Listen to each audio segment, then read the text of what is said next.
પ્રયાસો થાય છે, જોડવા માટેના પ્રયાસો થાય છે, અમને ધમકીઓ મળે છે, જેલની ધમકીઓ આપવામાં આવે છે, તમે જોડાઈ જાઓ અને નહીં જોડાશો તો જેલમાં જવું પડશે। ત્યારે ભાજપના નેતાઓને પણ કહેવા માંગીએ છીએ, અમે ભાજપમાં જોડાવા વાળા નેતા નથી, અમે ભાજપને તોડવા વાળા નેતા છે, ભાજપ સામે લડવા વાળા નેતા છે।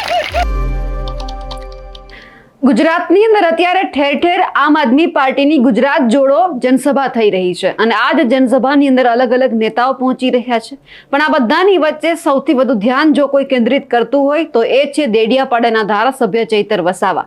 અને ચૈતર વસાવાએ ફરી એક વખત આ જનસભાની અંદર હુંકાર કર્યો છે કે અમે ભાજપમાં જોડાવા વાળા નથી, પરંતુ ભાજપને તોડવા વાળા છીએ। નમસ્કાર, આપ જોઈ રહ્યા છો નિર્ભય ન્યૂઝ અને હું છું આપની સાથે રિદ્ધિ। વલસાડના ગોરવાડા ખાતે ગુજરાત જોડો જનસભાનું આયોજન કરવામાં આવ્યું હતું અને આ જ જનસભાની અંદર ચૈતર વસાવાએ હુંકાર કરી દીધો છે કે હવે આ વખતે અમે લડી લેવાના મૂડમાં છીએ। અમને ભલે ગમે એટલા લોકો એવું કહેતા હોય કે તમે ભાજપમાં જવાના છો, પરંતુ હું એમને કહેવા માંગુ છું કે અમે ભાજપમાં જોડાવા વાળા માણસો નથી, પરંતુ ભાજપને તોડવા વાળા માણસો છીએ। આમ આદમી પાર્ટીના દેડિયાપાડાના ધારાસભ્ય ચૈતર વસાવાએ વલસાડના ગોરવાડા ખાતે ગુજરાત જોડો જનસભા કાર્યક્રમ કર્યો અને આ જ કાર્યક્રમની અંદર ભાજપ કોંગ્રેસના ઘણા બધા લોકો છે મોટી સંખ્યામાં આમ આદમી પાર્ટીમાં જોડાયા અને આ સાથે જ અને તેમણે કહી દીધું છે કે તમારી અને અમારી તાકાતને લીધે વડાપ્રધાનને 15 દિવસે દેડિયાપાડામાં આંટા મારવા પડે છે, કારણ કે જ્યારે દેડિયાપાડામાં ભગવાન બિરસા મુંડાની જન્મ જયંતિ નિમિત્તે જે કાર્યક્રમ હતો એમાં વડાપ્રધાન નરેન્દ્ર મોદી આવ્યા હતા, એટલે તેમને પણ તેઓએ જવાબ આપ્યો છે અને આ બધાની વચ્ચે ચૈતર વસાવા શું કહી રહ્યા છે તે પણ સાંભળીએ। પ્રયાસો થાય છે, જોડવા માટેના પ્રયાસો થાય છે, અમને ધમકીઓ મળે છે, જેલની ધમકીઓ આપવામાં આવે છે, તમે જોડાઈ જાઓ અને નહીં જોડાશો તો જેલમાં જવું પડશે। ત્યારે ભાજપના નેતાઓને પણ કહેવા માંગીએ છીએ, અમે ભાજપમાં જોડાવા વાળા નેતા નથી, અમે ભાજપને તોડવા વાળા નેતા છે, ભાજપ સામે લડવા વાળા નેતા છે। તમે જોયું હશે દેશના વડાપ્રધાન 30 અને 31 ઓક્ટોબરે મારા જિલ્લામાં કેવડિયા આવ્યા, 2 દિવસના કાર્યક્રમો કર્યા અને ફરી દેશના વડાપ્રધાનને 15મી નવેમ્બરે મારા ડેડિયાપાડામાં આવવું પડ્યું। આ તમારી ને અમારી બધાની તાકાત છે કે 15 દિવસે એમને આંટા મારવા પડે છે, 15 દિવસે એમને ડેડિયાપાડામાં આંટા મારવા પડે। એટલા સમાજને અમે જાગૃત કરીએ છીએ, બિરસા મુંડાના વિચારોને અમે ઉજાગર કરીએ। એમની પ્રતિમાઓ અમે જ્યારે મૂકતા હતા, ભાજપના કેટલાક સાંસદો ધારાસભ્યોએ RSS ના લોકોએ અમારો ખૂબ વિરોધ કર્યો કે આ બિરસા મુંડાના વિચારોને કેમ ઉજાગર કરે છે, બિરસા મુંડા અહીંયાની પ્રતિમા એમને સ્થાપવાની નહીં। અને સાથીઓ તમે જોઈ લો, જોગાનું જોગ દેશના વડાપ્રધાને ડેડિયાપાડા આવીને અમે પોતાએ સ્થાપેલી પ્રતિમાને ફૂલ અર્પણ કરવા પડે છે। આ તમારી ને અમારી તાકાત છે કે આજે આદિવાસી સમાજ, ST સમાજ, OBC સમાજ, SC સમાજ અને આજે જાગી ગયો છે, અધિકારોની વાત કરે એટલે આજે વડાપ્રધાનને પણ અહીંયા આવીને બિરસા મુંડા જયંતિ ઉજવવી પડે છે। તમે જોયું હશે કે આ સરકારના મંત્રી તંત્રીઓને 5 વર્ષ મંત્રી નથી રહેવા દેવા પડ્યા। કેમ કે આજે આપણે જાગૃત કર્યા છે, લોકો જવાબ માંગે છે, કામ માંગે છે, ત્યારે નારાજગી ખાટવા માટે આ ભાજપના લોકોએ મંત્રીમંડળ બદલી નાખ્યું। એમણે કીધું કે આ મંત્રીમંડળથી બધા નારાજ છે, નવા મંત્રીઓને લઈ આવો। પણ તમે ને અમે જાણીએ છીએ, આપણા વડીલોએ આપણને કીધું હતું કે ભેંસ ઓછું દૂધ આપે ત્યારે એના ખીલા બદલવાથી દૂધ નથી વધતું, પણ ભેંસને જ આપણે બદલી નાખવી પડે। ત્યારે આ સરકારને હું કહેવા માંગુ છું, તમારા મંત્રી બદલવાથી અમારો ઉદ્ધાર નથી થવાનો, 2027માં અમે સરકાર બદલી નાખીશું। તમે જોઈ લો, અમે સરકાર સામે લડીએ એટલે અમારા પર કેસ થાય, મીડિયા વાળા એમનું છાપે એમના પર કેસ થાય, વિરોધ પક્ષના ધારાસભ્યને દબાવવાની વાતો થાય, મને પણ જેલમાં નાખી દેવામાં આવ્યો। સામાન્ય બાબત હતી, ટેબલ પર મામલતદાર જામીન આપે, એની જગ્યાએ મને સેશન કોર્ટમાં લઈ જવામાં આવ્યો, ડરાવવામાં આવ્યો, ધમકાવવામાં આવ્યો, પણ હું ડર્યો નહીં। મારા વકીલોને અંદર આવવા ના દીધા, કેસ લડવા નહીં દીધા, મને જામીન ના મળ્યા, તારીખ પર તારીખ કરતા 80 દિવસ સેન્ટ્રલ જેલમાં મને રાખ્યો, યાતનાઓ વેઠવાવી મને, મારી પરિવારે પીડા વેઠી, મારા કાર્યકરે દુઃખ વેઠ્યું, છતાં એ લોકોની જે અરમાન હતા કે 2 વર્ષ સુધી નીકળવા નહીં દે, પણ તમારા બધાના આશીર્વાદથી 80 દિવસની છૂટીને હું આજે તમારી વચ્ચે આવેલો ઉભો છું. તમારી બધાની પ્રાર્થનાઓ હશે, દુઆઓ હશે, તમે બધા મારી ચિંતા કરતા હશો, અને એ ચિંતાના લીધે ઉપરવાળાએ જોયું, કુદરતે જોયું, અને 80 દિવસ બાદ મેં છૂટીને આવ્યો. પણ સાથીઓ, આ ભાજપની સરકારની નીતિઓ જુઓ. સરકારના દબાણથી, ભાજપના નેતાઓના દબાણથી ત્યાંની પોલીસ દ્વારા ખોટું સોગંદનામું રજૂ કરવામાં આવ્યું. કહેવામાં આવ્યું કે આ ચૈતર વસાવાને અંબાજીથી ઉમરગામથી બહાર રાખવો પડશે, એમને હદપાર કરવો પડશે રાજ્યમાંથી. અને મને નામદાર હાઈકોર્ટ દ્વારા ડેડિયાપાડામાંથી આજે હદપાર કરવામાં આવ્યો છે. મારી હદમાં હું પ્રવેશ નથી કરી શકતો. જે લોકોએ મને વિધાનસભામાં 1 લાખથી પણ વધારે મત આપીને ધારાસભ્ય બનાવ્યો, ત્યાં મારું કાર્યાલય છે, ત્યાં મારું ગામ છે, મારું ઘર છે, મારો પરિવાર રહે છે. પણ આ ભાજપ સરકારની તમે નીતિ જોઈ લો. એ લોકોની વચ્ચે મારે નહીં જવાનું, અને હું જાઉં એટલે ફરી મને જેલ થાય. ત્યારે હું રાજપીપળા લઈને લોકોના કામ કરું, છોટાઉદેપુરના કામ કરું, દાહોદના કામ કરું, ભરૂચના લોકોના કામ કરું. ત્યારે આ સરકાર હવે ફરી અરજી કરવા માંડી છે કે આને ગુજરાતમાંથી બહાર કાઢો, નર્મદામાંથી બહાર કાઢો. ત્યારે આ સરકારને આ મંચ પરથી કહેવા માંગુ છું, તમે મને ડેડિયાપાડામાંથી કાઢી મૂકશો, તમે મને નર્મદામાંથી કાઢી મૂકશો, તમે મને ગુજરાતમાંથી કાઢી મૂકશો, પણ આ ચૈતર વસાવા લોકોના દિલોમાં રહી છે, ત્યાંથી ક્યારે કાઢી નથી મૂકવાનું. ત્યારે મને દબાવવા માટે વડાપ્રધાનશ્રીને મારા ડેડિયાપાડામાં લાવવામાં આવ્યા. 500 કરોડનો ખર્ચો કરવામાં આવ્યો. પ્રજાના પૈસે દિવાળી કરી, બસો મૂકી, પોલીસ લોકોને બોલાવ્યા. પોલીસ બિચારા હેરાન થઈ ગયા, અધિકારીઓ હેરાન થઈ ગયા. 500 કરોડના ધુમાડા છતાં ત્યાં પ્રજા નહીં ભેગી થઈ. ચૈતર વસાવાએ પ્રેમથી આહવાન કર્યું, અને પ્રેમના લીધે આખા લોકો ભેગા થઈ ગયા. નેત્રંગમાં લાખો લોકો ભેગા થઈ ગયા. એમની સભા ફીકી પડી, અને તે ફીકી પડેલી સભાના કારણે એમના મંત્રીઓ, એમના સાંસદો, એમને તકલીફ પડી છે. તમે જોતા હશો આ વિસ્તારના સાંસદ, એમના ધારાસભ્ય, એમના મંત્રીઓ ઉઠી બેઠા એટલે ચૈતર વસાવા, ઉઠી બેઠા એટલે ચૈતર વસાવા, ચૈતર વસાવા. રાત્રે ઊંઘ ના આવે એમને, ચૈતર વસાવા સપનામાં દેખાય. રાતે ઉઠીને બી 2 ગ્લાસ પાણી પીવું પડે, ત્યારે એમને ઊંઘ આવે છે. આ સમાજનો દીકરો સમાજની વાત કરે, યુવાનોના રોજગારની વાત કરે, શિક્ષણની વાત કરે, ઓબીસી સમાજની જમીનો છે એના માટે અવાજ ઉઠાવે, યુવાનોને રોજગાર મળે એની અવાજ ઉઠાવે, ગુજરાતના કર્મચારીઓના જૂની પેન્શન યોજનાની વાત કરું, આઉટસોર્સિંગ કર્મચારીઓને કાયમી કરો એની વાત કરું. ત્યારે આ સરકારને ગમતું નથી, અને એમના જે બોલતા પોપટ જેવા સાંસદ હોય એમને મારા સામે મૂકી દે છે. પણ એવા લોકોને પણ હું કહેવા માંગુ છું, મારું નામ તમે લેજો. મારું નામ લેવાથી અમારા લોકોનો ઉદ્ધાર થવાનો નથી. જો મારા નામે ગાળ દેવાથી અમારા લોકોનો ઉદ્ધાર થતો હોત તો હું રોજે સવારે તમારી ઓફિસે આવીને તમારી ગાળ ખાવા પણ તૈયાર હોત. ત્યારે આ જે વિચારધારા છે, આ જે આમ આદમી પાર્ટી છે, એ આજે ગુજરાતમાં લડી રહી છે. ત્યારે અમને અટકાવવા માટે આજે જ્યાં પણ અમારો પ્રોગ્રામ હોય તાત્કાલિક એમના પ્રોગ્રામ સામે રાખી દે છે. થોડા દિવસ પહેલા મારે નસવાડીમાં પ્રોગ્રામ હતો, મેં જાહેરાત કરી, બીજા દિવસે એમણે સામે પ્રોગ્રામ રાખી દીધો. થોડા દિવસ પછી મેં સંકેડામાં પ્રોગ્રામ રાખ્યો. મારા પ્રોગ્રામની જાણ થતા એમણે સામે બીજો પ્રોગ્રામ રાખી દીધો. આજે મારો ધરમપુરમાં પ્રોગ્રામ હતો, મેં અઠવાડિયાથી જાણ કરી, અને મારા પ્રોગ્રામની સામે એમણે બીજો પ્રોગ્રામ રાખી દીધો. આજે આ પ્રોગ્રામમાં હજારોની મેદની આવવાની હતી. આ લોકોએ ડરાવ્યા, ધમકાવ્યા, તમને અમારા સરકારના પૈસા નહીં આપીએ, આવાસ નહીં આપીએ, રોજગાર નહીં આપીએ, રોડ નહીં થશે, લાઈટ કાપી જશું, એવી ધમકીઓ આપીને આપણા લોકોને અટકાવવામાં આવ્યા છે. પણ સાથીઓ, આ ક્રાંતિની લડાઈ, આ વિચારધારાની લડાઈ આવા નેતાઓથી, એમના અધિકારીઓથી, એમના તંત્રથી રોકાઈ નથી, આવનારા દિવસોમાં પણ રોકાવાની નથી. એનાથી વધારે તાકાતથી આપણે બધા લડવાનું છે. ત્યારે સાથીઓ, આજની મીટિંગમાં ઘણો લાંબો સમય થયો છે, વધારે વાત મારે કરવાની નથી, પણ આજના મંચ પરથી તમને આહવાન કરું છું, તમારામાંથી યુવાનો તૈયાર થઈ જાઓ. ક્યાં સુધી તમે બીજાને સત્તામાં લાવશો? ક્યાં સુધી તમે બીજા લોકોની ઝંડો લઈને ફરશો? તમે આવો, તમને અમે નેતૃત્વ પૂરું પાડવા તૈયાર છે, મંચ પૂરું પાડવા તૈયાર છે. તાલુકા જિલ્લા પંચાયતમાં તમે તૈયાર થઈ જાઓ, આવનારી વિધાનસભામાં તૈયાર થઈ જાઓ. આ પરિવર્તનની લહેર આપણે લઈને અમે નીકળેલા છે.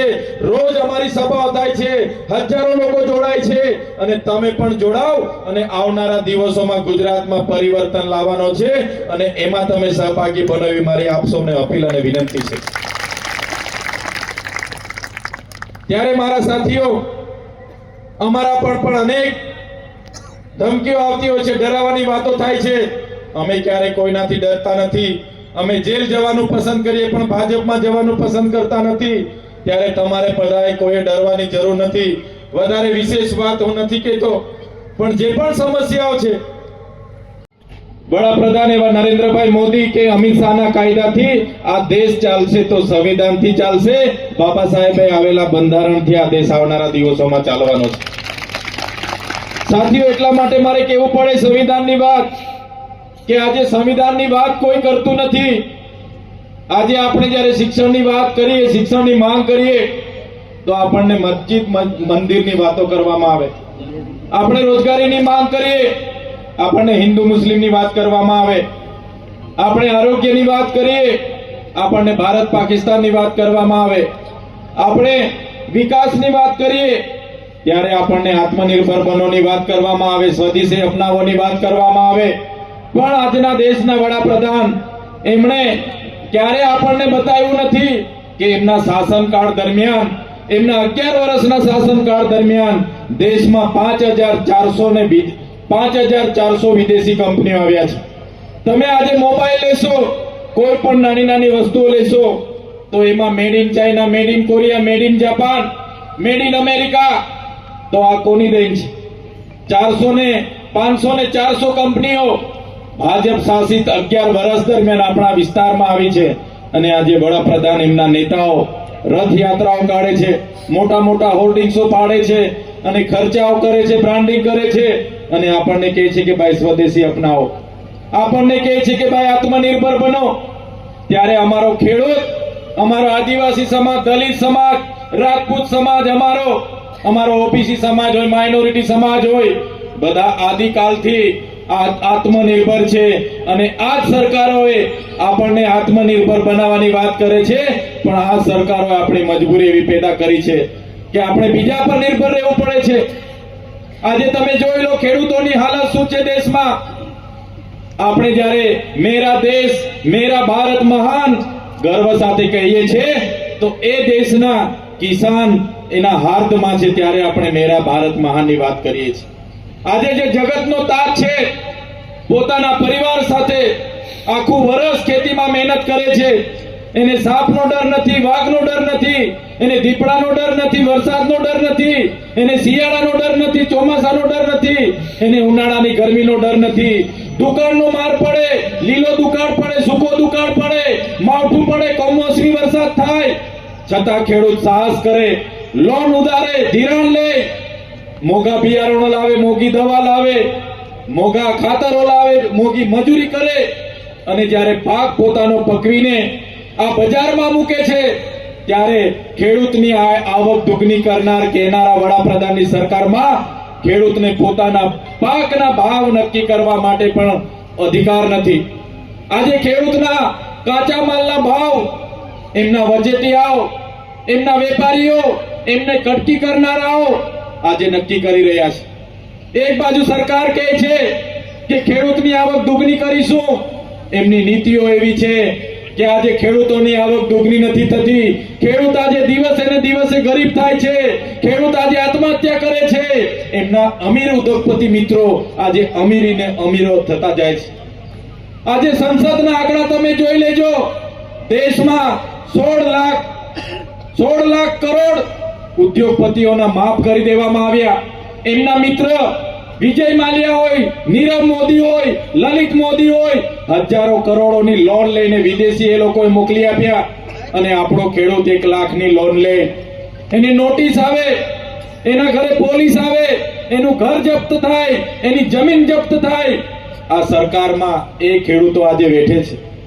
ત્યારે આ ખેડૂતોને કહેવા માંગુ છું, મારા આદિવાસી ભાઈઓને, મારી બહેનોને, મારા યુવાનોને, આ સરકારે પોતાના 30 વર્ષના શાસનમાં કોઈ પણ વર્ગ હોય, કોઈ પણ હોય, તમામ લોકો સાથે અન્યાય કર્યો છે.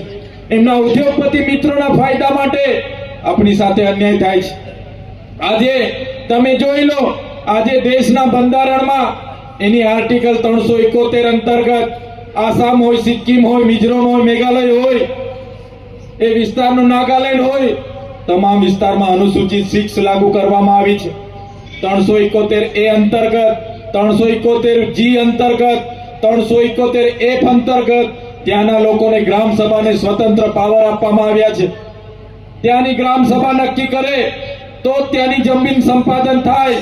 વડાપ્રધાન આવે, રાષ્ટ્રપતિ આવે, મુખ્યમંત્રી આવે, કલેક્ટર આવે, એસપી આવે, કોઈ પણ ગામમાં એમણે પ્રવેશ કરવું હોય તો ગામ સભાની પરવાનગી લેવી ફરજિયાત હોય છે. અને ગામ સભા પરવાનગી નહીં આપે તો વડાપ્રધાન પણ ત્યાં પ્રવેશ નથી કરી શકતા કે સભા નથી કરી શકતા. એ આદિવાસી માટે પ્રાવધાન છે. એ છઠ્ઠી અનુસૂચિની તાકાત છે. સંવિધાનના આર્ટિકલ 366 અંતર્ગત આદિવાસીને મળેલા પ્રાવધાન છે. ત્યારે ત્યાં અનુસૂચિત 6 એની ચુસ્ત અમલવારી થાય છે.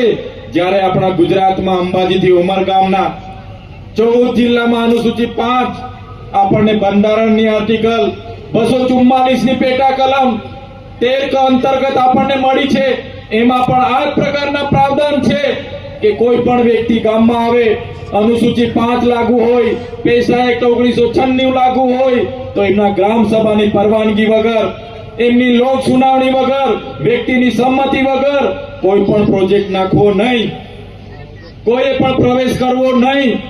પણ સાથીઓ, તમે આજે જોઈ લો, દેશના વિકાસના નામે જ્યારે ડેમોમાં જમીનોની જરૂર પડી, આ વિસ્તારમાં જ્યારે જીઆઈડીસી ને જમીનોની જરૂર પડી, જીએમડીસી ને જમીનોની જરૂર પડી, આ વિસ્તારમાં નહેરો નાખવા માટેની જમીનોની જરૂર પડી, પાઇપલાઇનો નાખવા માટેની જમીનોની જરૂર પડી, જેટકોના હાઈ ટેન્શન લાઈનો માટે જમીનોની જરૂર પડી, આ વિસ્તારના ખનિજ સંપદાઓ માટે જમીનોની જરૂર પડી, ત્યારે આદિવાસી સમાજ પર અહીંના શાસકોએ સત્તાનો દુરુપયોગ કરીને, પોલીસનો ઉપયોગ કરીને આપણી જમીનો છીનવી લીધી છે. અનુસૂચિત 5 ની આજે અમલવારી નથી થતી, પેશા એક્ટ ની આજે અમલવારી નથી થતી. આટલી મોટી જીઆઈડીસીઓ હોવા છતાં આપણા યુવાનોને કાયમી રોજગારી નથી મળતી. બહારના લોકો આવે, એને 2 મહિનામાં, વર્ષમાં પરમેનન્ટ કરી દેવામાં આવે અને આપણો માણસ 10-10 વર્ષ સુધી નોકરી કરે છતાં એની સાથે 12-12 કલાકનું કામ કરાવીને એની સાથે શોષણ કરવામાં આવે છે. ત્યારે સાથીઓ, આમ આદમી પાર્ટી અને આમ આદમી પાર્ટીના નેતા તરીકે અમે તમારી વચ્ચે આવ્યા છે. આ શોષણનો અંત ત્યારે થશે આમ આદમી પાર્ટીમાં જોડાઈને આવનારી તાલુકા જિલ્લા પંચાયત હશે, આવનારી વિધાનસભામાં હશે, તમારા જેવા વડીલો, તમારા જેવા યુવાનો, માતા બહેનો જોડાય, આવનારા દિવસમાં સત્તામાં આવો અને સત્તામાં આવીને પરિવર્તન લાવીએ. તે દિવસે આપણા અન્યાય સામે આપણે સાચી લડત જીત્યા છે એવું આપણને લાગશે. ક્યાં સુધી આપણે ભોગ આપીશું? નવા પ્રોજેક્ટોના નામે, હાઈ ટેન્શનના નામે, કોઈની પણ સંમતિ લીધા વગર સરકાર, એમના કલેક્ટર, એમના એસપી ને સૂચના કરે, પોલીસનો ઉપયોગ કરીને આપણી સાથે જમીનો છીનવાય છે. ત્યારે સાથીઓ, આ પરિસ્થિતિ આજે આ દેશની છે. આપણે જ્યારે રોજગારીની વાત કરીએ, આત્મનિર્ભર બનોની વાત થાય, આજે આપણા વિસ્તારમાં બાળકોને ભણાવવા માટે પૂરતા શિક્ષકો નથી, પૂરતી શાળાઓ નથી, આરોગ્યના સરકારી દવાખાનામાં પૂરતા ડોક્ટરો નથી, સાધનો નથી. આપણે રોડ રસ્તા માંગીએ, રોડ રસ્તા પૂરતા નથી અને આપણા ટેક્સના પૈસે એ લોકો આજે એમના દિવાળીઓ કરે છે. શરૂઆતમાં એના અધિકારીઓ, કર્મચારીઓ, એમના નેતાઓ બધા અમૃત મહોત્સવના રોથ લઈને ફર્યા, પછી વિકાસ મહોત્સવના રોથ લઈને ફર્યા અને હમણાં ગૌરવ યાત્રાઓ લઈને ફર્યા. હમણાં થોડા દિવસથી યુનિટી માર્ચ એમના ચાલે છે. ત્યારે આ બધા પૈસા પ્રજાના છે, તમારા છે. અને આપણા વિકાસ માટે એમની પાસે બજેટ નથી અને એમના તાઇફાઓ કરવા માટે, એમના બેનરો લગાડવા માટે, એમના બ્રાન્ડિંગ કરવા માટે કરોડો રૂપિયાના તાઇફાઓ થાય છે. ત્યારે સાથીઓ, 30 વર્ષના ભારતીય જનતા પાર્ટીના શાસનમાં જ્યારે અમે આપણા બાળકોને પોસ્ટ મેટ્રિક શિષ્યવૃત્તિ મળે એની રજૂઆતો કરીએ, અમે યુવાનોને રોજગાર મળે એની રજૂઆતો કરીએ, ખેડૂતોને એના પાકના યોગ્ય ભાવ મળે એની રજૂઆતો કરીએ, ધંધા રોજગારમાં જોડાયેલા લોકોને એમાં યોગ્ય સ્થાન મળે, ટ્રાન્સપોર્ટેશનોને ટ્રાન્સપોર્ટ મળે, સ્થાનિક લોકોને ટ્રાન્સપોર્ટમાં વેકેન્સી મળે, એની વાત કરીએ એટલે આ લોકોને ગમતું નથી. અમને પણ ડરાવવા માટેના પ્રયાસો થાય છે. ભૂપેન્દ્રભાઈ પટેલને એવું થાય કે આ ચૈતર વસાવા આદિવાસીનો યુવાન અમારી સરકારને કેમ ચેલેન્જ કરી શકે. એમના હર સંઘવીને થાય કે આ ચૈતર વસાવા અમારી સરકારને કઈ રીતના ચેલેન્જ કરી શકે. અને તમે જોયું હશે જે રીતે આજે તમને ડરાવવામાં આવે છે એ રીતે અમને પણ ડરાવવામાં આવે છે. કેસો પર કેસો કરે છે, પોલીસને મૂકે છે, એક વાર, બે વાર, 3 વાર જેલોમાં મોકલે છે અને દબાવવાની વાત કરે છે. પણ સાથીઓ, અમે આમ આદમી પાર્ટી અને તમારા જેવા લોકોના આશીર્વાદથી ધારાસભ્ય બન્યા છે. અમે કોઈના બાપથી ડરતા નથી ને ડરવાના નથી. ચૈતર વસાવાએ કહી દીધું છે કે ભાજપ સરકાર, તમે તમારા મંત્રીઓ બદલો છો, એમનાથી અમારા લોકોનો ઉદ્ધાર નથી થવાનો, પરંતુ હવે અમે 2027માં સરકાર બદલી નાખશું, એટલે અમે અમારા લોકોનો ઉદ્ધાર કરી નાખશું. આ બધાની વચ્ચે ચૈતર વસાવાએ જે વાત કહી છે તેમને લઈ આપ શું માનો છો, કમેન્ટ કરીને ચોક્કસથી જણાવજો. સાથે જ અમારી નિર્ભય ન્યૂઝ ચેનલને લાઇક, શેર અને સબસ્ક્રાઇબ કરવાનું ભૂલશો નહીં. નમસ્કાર.